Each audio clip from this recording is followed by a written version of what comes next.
Many speakers require no introduction, but they all require a good conclusion.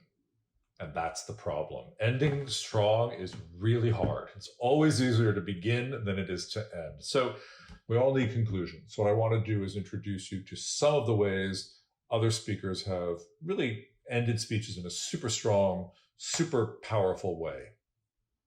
If you listen to TED Talks, which I highly recommend you do, you're going to hear a variety of different ways that speakers conclude. I think it's a great way of stimulating your thinking. You can use inspiration, you can use humor, you can end with something that quickly summarizes your themes. But what you don't want to do is just trail off and say, well, that's about it. See you next time. There's two other things you don't want to do. You don't want to introduce new material at the end, and you don't want to go over your allotted time. I can't stress the last one enough. You know me by now. Don't exceed your time limits. Okay, so how can you end? Think about a strong call to action. If you can end really powerfully, people are going to be really fired up, and you can actually get them to do something immediately, right then and there in their seats, whether it's dial a number, push a button, raise your hand, go out and storm the streets. Here's an example from a graduation speech that I like. Aspire to decency, practice civility, emulate ethical behavior. You all know what to do. Now go out and do it. Here's another idea. Look ahead. You know, all leaders do this, okay? It shows confidence, it shows foresight, and it sounds like hope. People like that.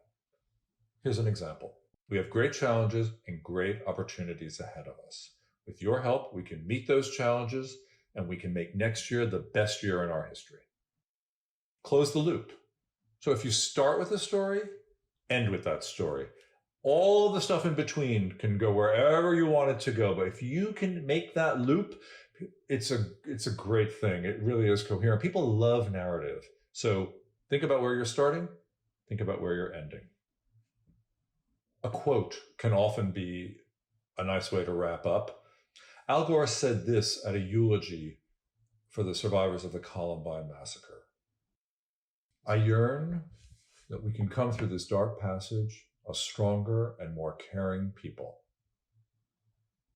I believe with all my heart that earth knows no sorrows that heaven cannot heal.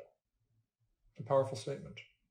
Another idea, think about a bumper sticker or a tweetable line, something really short and memorable that people can take away.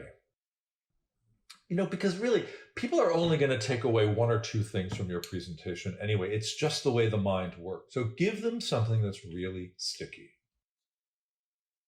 Steve Jobs once finished, his most famous commencement speech with these 4 words: stay hungry and stay foolish. That's a really good bumper sticker. I certainly qualify for the stay foolish part. If I haven't convinced you of the virtues of finishing strong, let me remind you that the audience is going to really feel energized if you do. And they're probably going to have a bunch of questions, which is great. That's what you want. You want that engagement.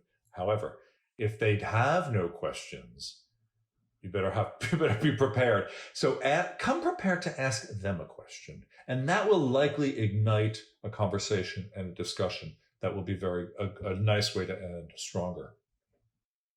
Finally, take those questions at the Q&A, but remember that you really don't just want to end it again by pittering away.